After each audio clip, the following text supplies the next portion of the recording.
If, while you are printing, your printer stops, look at the Operator Control Panel, or OCP, for the fault description.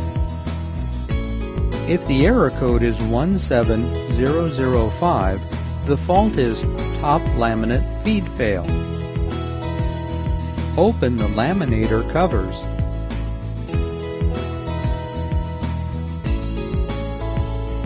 Locate the top laminate cassette.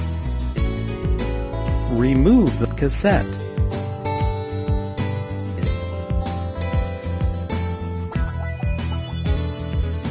Roll up the laminate. Ensure that laminate overhang does not exceed 1/32 of an inch, or 0.5 millimeters. Reinstall the laminate.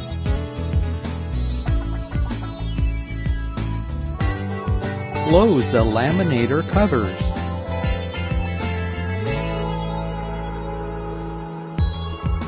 The printer will initialize and resume printing cards.